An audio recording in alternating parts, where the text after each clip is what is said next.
नमस्कार, crime news में आपका स्वागत है। मैं हूं अनुपम मिश्रा। अपराध की दुनिया की खबरें हम आपको दिखाएंगे, लेकिन उससे पहले मारपीट की इन लाइव तस्वीरों को आप देखिए जो कि रामपुर से आ रही हैं। किस तरीके से महिलाएं और पुरुषों के बीच में गुत्थम गुत्था हो रही है। कई सारे लोग वहां पर इन तस्वीरों में गुत्थम गुत्था करते हुए नजर आ रहे हैं। देखिए आप, बीच सड़क पर दे दनादन, बीच सड़क पर ही कई घंटों तक इन लोगों के बीच में मारपीट होती रही और लाठी डंडे चलते रहे। ये एक्सक्लूसिव तस्वीरें इस वक्त हम आपको दिखा रहे हैं। वीडियो में आप देख सकते हैं कि मारपीट पे महिलाएं भी वहां पर शामिल रहीं। रामपुर की तस्वीरें हैं जहां पर थाना टांडा क्षेत्र में किसी बात को लेकर इन लोगों के बीच में विवाद हुआ और उसके बाद काफी देर तक यह मारपीट होती रही। महिलाएं वहां पर लाठी डंडे लेकर सड़कों पर आ गई और उनके बीच में जमकर मारपीट हुई। ये एक्सक्लूसिव तस्वीरें इस वक्त हम आपकी स्क्रीन पर आपको दिखा रहे हैं। किस तरह से बीच सड़क ही जंग का मैदान बन गई और वहां पर चाहे पुरुष हो चाहे महिलाएं हो, किसी भी वर्ग का व्यक्ति हो, वो वहां पर अपने हाथ में लाठी डंडे लेकर के आ गया और कई लोगों ने घूंसों की बरसात भी वहां पर शुरू कर दी।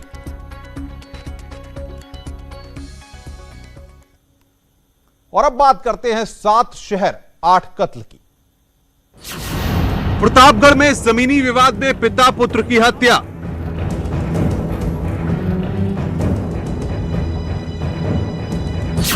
गोरखपुर में जमीन के विवाद में बुजुर्ग की हत्या।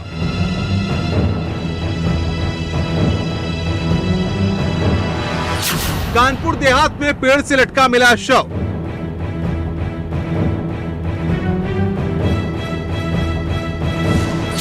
झांसी में महिला की पत्थर से कूचकर हत्या।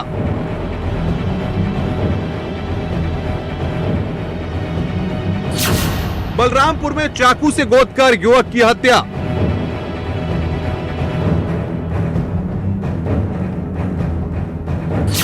ललितपुर में दोस्त ने ली दोस्त की जान।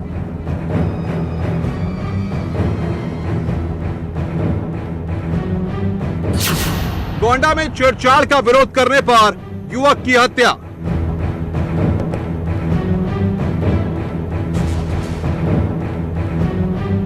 एक बार फिर आज उत्तर प्रदेश कई शहर जो है वो हत्याओं से दहल उठे। कई शहरों में आपको बता दें कि जो तस्वीरें अभी हम आपको दिखाने जा रहे हैं, 7 शहरों की तस्वीरें हैं जो अब आप अपनी स्क्रीन पर देख रहे हैं, जहां पर 8 लोगों की आज जान चली गई। कहीं छोटे छोटे विवादों में हत्या की वारदात को अंजाम दिया गया तो कहीं गोलियों से बदमाशों ने छलनी किया। प्रतापगढ़ में जहां पंचायत में 2 पक्षों में खूनी बवाल हुआ जिसमें पिता पुत्र की हत्या कर दी गई, वहीं गोरखपुर में जमीन के विवाद में भतीजे ने चाचा को गोलियों से छलनी कर दिया। इधर कानपुर देहात में भी युवक का पेड़ से लटका शव मिलने से हड़कंप मच गया। वहीं झांसी में लिव इन रिलेशनशिप में महिला की पत्थरों से कूचकर हत्या कर दी गई। उधर बलरामपुर में चाकू से गोदकर युवक की हत्या कर दी गई। वहीं ललितपुर में शराब पिलाकर दोस्त ने ही दोस्त की जान ले ली। साथ ही गोंडा में बहन के साथ छेड़छाड़ कर रहा युवक को भारी पड़ गया और दबंगों ने युवक की हत्या कर दी। ये 7 शहरों की तस्वीरें हैं, प्रतापगढ़, गोरखपुर, कानपुर, झांसी, बलरामपुर, ललितपुर, गोंडा, जहां पर यह वारदातें हुई।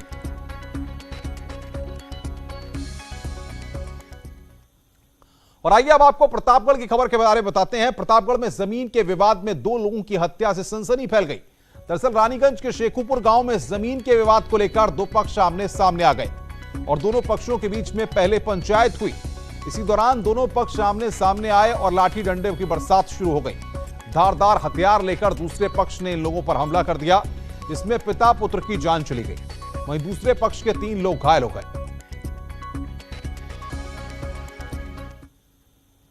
विवाद को सुलझाने को लेकर 2 अधिवक्ताओं की मध्यस्थता में पंचायत हो रही थी, जिसमें उनके बीच में आपस में मारपीट हो गई। इस प्रकरण के बारे में पुलिस को जानकारी ना देते हुए वे घायलों को स्वयं ही जिला अस्पताल लेकर आ गए, जहां पर 2 मजरूबों की मृत्यु हो गई। इस चंद्रमणि मिश्रा को गिरफ्तार कर लिया गया है। इस प्रकरण में सब इंस्पेक्टर राजेश राय और बीट कांस्टेबल्स बुद्धन प्रजापति और रामा यादव को जमीनी विवाद का पे नजर ना रखने और उसका निस्तारण ना कराने का दोषी मानते हुए तत्काल प्रभाव से निलंबित कर दिया गया है।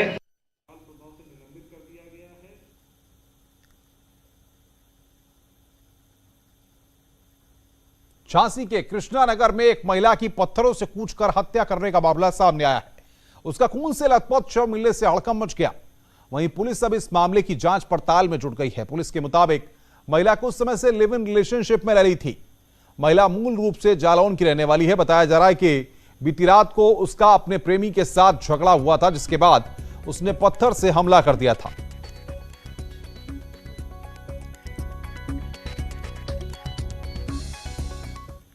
के सर पे पत्थर मार करके उसकी हत्या कर दी गई है। तहरीर प्राप्त कर ली गई है। अभियुक्त पंजीकृत किया जा रहा है। अभियुक्त बलवीर की तलाश की जा रही है। वहीं बलरामपुर में चाकू से गोदकर एक युवक की आज हत्या कर दी गई। सड़क के किनारे पानी के गड्ढे में युवक का शव मिलने से हड़कंप मच गया। आपको बताएं कि दवा के सप्लायर एजेंट के रूप में युवक काम करता था। पुलिस ने फिलहाल मामले का केस दर्ज कर लिया है और जांच पड़ताल में जुटी हुई है।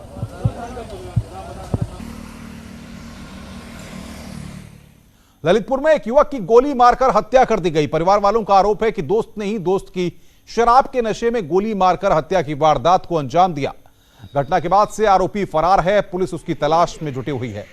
बताया जा रहा है कि सदर कोतवाली में रेलवे कॉलोनी निवासी दिनेश सिंह परिहार की गोली मारकर हत्या कर बदमाश मौके से फरार हो गए।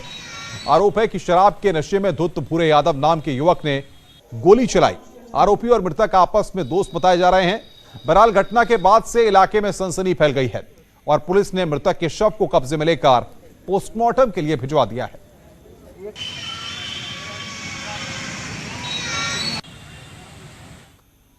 वहीं गोंडा के मनकापुर इलाके के बल्लीपुर गांव में बहन से छेड़छाड़ का विरोध करने पर एक युवक की चाकुओं से गोदकर हत्या कर दी गई।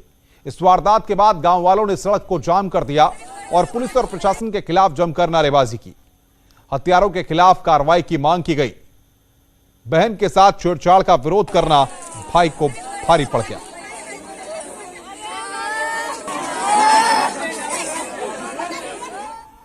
गोरखपुर में भी जमीन के विवाद में भतीजे ने अपने चाचा की ही गोली मारकर जान ले ली। मामला दो पाटीदारों से जुड़ा हुआ बताया जा रहा है। विवाद इतना बढ़ गया कि भतीजे ने अपने चाचा की गोली मारकर हत्या कर दी। वारदात के बाद आरोपी भतीजा मौके से फरार हो गया, जबकि मौके पर पहुंची पुलिस ने मृतक के शव को कब्जे में लेकर जांच पड़ताल शुरू कर दी है। मामला दरअसल गंगाहाट थाना क्षेत्र के शिवपुर गांव का बताया जा रहा है, जहां पाटीदारों के बीच जमीन का विवाद काफी समय से चल रहा था, जिसको लेकर इनके बीच में कहासुनी हुई। इस दौरान मारपीट के बाद चंकी पांडे ने अपने पाटीदार चाचा राजेश्वर पांडे को गोली मार दी। इसकी अस्पताल में इलाज के दौरान मौत हो गई। पुलिस आरोपी भतीजे की तलाश में जुटी हुई है। कानपुर देहात में पेड़ से लटकता हुआ युवक का शव मिलने के बाद हड़कंप मच गया। ग्रामीणों ने पेड़ से लटकता शव देखा तो उसकी जानकारी पुलिस को दी गई, जिसके बाद मौके पर पहुंची पुलिस ने जब जांच के लिए फॉरेंसिक टीम को मौके पर बुलाया, तब जाकर मामले की जानकारी हुई। रसुल्लाबाद कोतवाली क्षेत्र के निर्भू गांव के संदीप का शव गांव के पास खेतों में जामुन के पेड़ में मफलर के सहारे लटका मिला। हड़तंगेज बात यह रही कि युवक के हाथ और पैर बंधे हुए थे और फांसी पर लटका हुआ था। ऐसा लग रहा था कि मानो किसी ने घटना को अंजाम देने के बाद उसे टांग दिया हो। वहीं इस मामले में परिजनों का रो रो कर बुरा हाल है। मृतक कल शाम से ही घर से लापता था।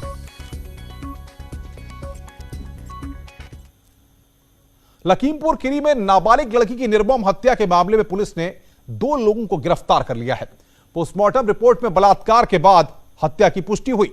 अब आरोपियों पर एनएसए कानून के तहत कार्रवाई करने की तैयारी की जा रही है।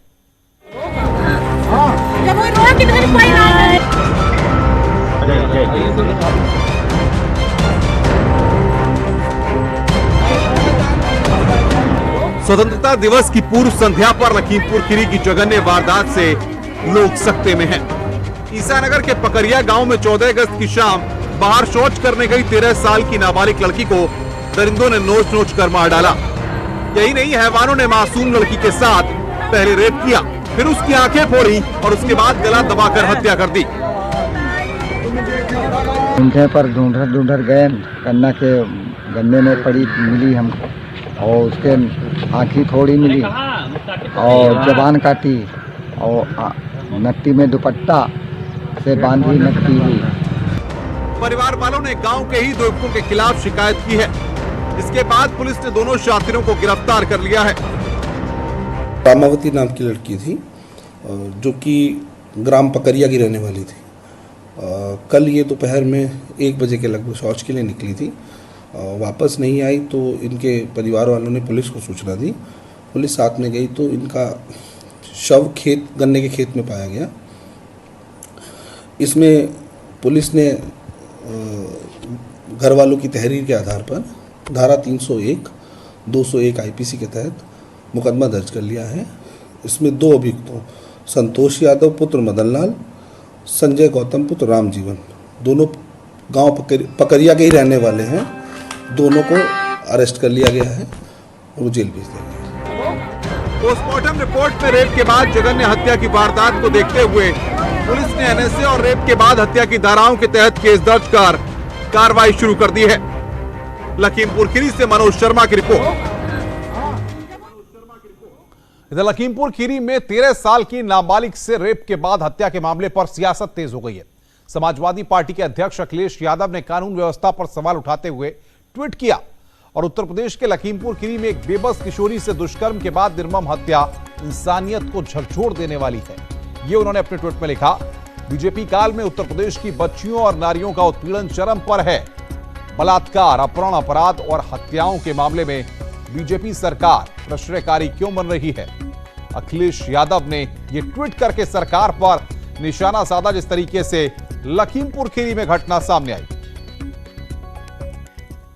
वहीं बीएसपी की सुप्रीमो मायावती ने भी लखीमपुर खीरी की वारदात पर समाजवादी पार्टी की पूर्व सरकार और बीजेपी की सरकार पर वार किया है। उत्तर प्रदेश के लखीमपुर खीरी के पकरिया गांव में दलित नाबालिग के साथ बलात्कार के बाद फिर उसकी नृशंस हत्या अति दुखद और शर्मनाक है। ऐसी घटनाओं से समाजवादी पार्टी और वर्तमान भाजपा सरकार में फिर क्या अंतर रहा, यह लिख करके मायावती ने सवाल खड़ा किए। साथ ही साथ सरकार आजमगढ़ के साथ खीरी के दोषियों के विरुद्ध सख्त कार्रवाई करे, बीएसपी की यह मांग है। मायावती ने ट्वीट करके इस बात को लिखा है। वहीं कांग्रेस के नेता जितिन प्रसाद ने पुलिस पर सवाल उठाते हुए कहा कि पुलिस क्या करती रही जो इतनी बड़ी घटना घटित हो गई। इसके लिए जिम्मेदार लोगों पर कार्रवाई होनी चाहिए और परिवार की सुरक्षा का भी ध्यान रखा जाना चाहिए। अब उन्हें कोई भयभीत न कर सके। कांग्रेस के नेता जितिन प्रसाद ने ट्वीट करके सरकार से यह मांग की कि इस पूरे मामले में लड़की की रेप के बाद जिस तरीके से हत्या हुई है, इस पूरे मामले में सुरक्षा का ध्यान रखा जाना चाहिए ताकि अब कोई उनको भयभीत न कर सके।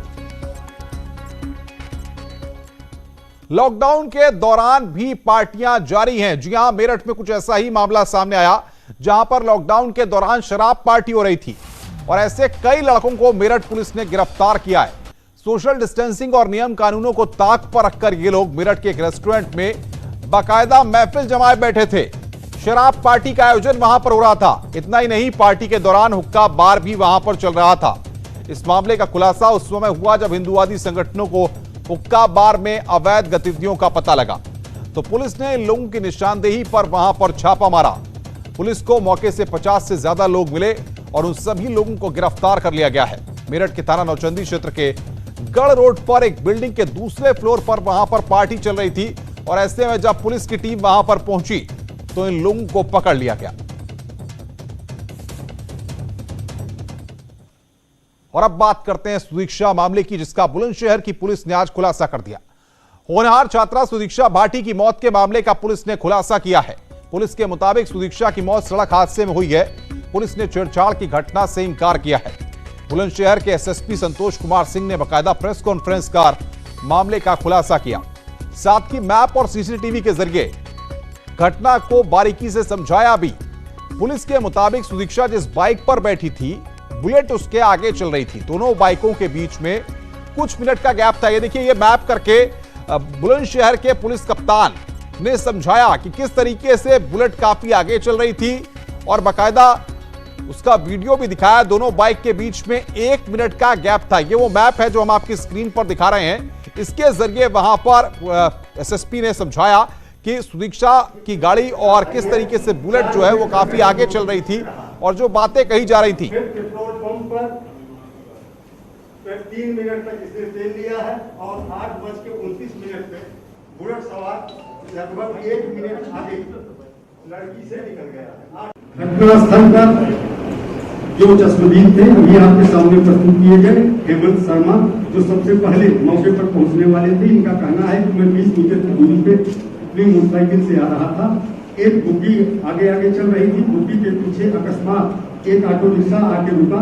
उस ऑटो रिक्शा की वजह से बुलेट सवार ने इमरजेंसी ब्रेक लिया और ठीक 10 या 15 सेकंड पीछे वो लड़की रही होगी, जो हम लोगों का आकलन है टाइमिंग का, और वो तत्काल आकर के उस बुलेट सवार के पिछले हिस्से में टकराई, जिससे बुलेट पर पीछे बैठा हुआ दो व्यक्ति जो 56 साल की उम्र का है और राजमिस्त्री का काम करता है, इसके दाहिने हाथ की गोलियों में काफी चोट भी आई थी और बच्ची गिर गई। हेड इंजरी की वजह से उसकी मौके पर मृत्यु हुई। तो ये संपूर्ण घटनाक्रम था जो आपके सामने प्रस्तुत किया गया। अब तक की संपूर्ण जांच विवेचना कुप्पी चालक से भी बात की गई, पत्नी दोनों भी आपके सामने यहाँ प्रस्तुत किए गए थे, उन्होंने भी घटना को उसी रूप में बताया है। तो कहीं से भी इस बात कोई पुष्टि नहीं हो रही है कि प्रकरण में कोई छेड़खानी जैसी बात। राजू की गिरफ्तारी का लक्ष्य केवल एक मात्र ये है कि राजू ने भी साक्ष्य को छुपाने का काम किया, उसमें सहयोगी की भूमिका अदा की। अतः 201 आईपीसी के अंतर्गत राजू को गिरफ्तार किया गया है और दुर्घटना की धाराओं में और 201 आईपीसी में। तो सुदीक्षा भाटी के मौत के मामले में यहां पर बुलंदशहर की पुलिस ने खुलासा कर दिया है और छेड़छाड़ की घटना से इंकार किया है। रुक रहे हैं ब्रेक के लिए, ब्रेक के बाद जल्द हाजिर होते हैं।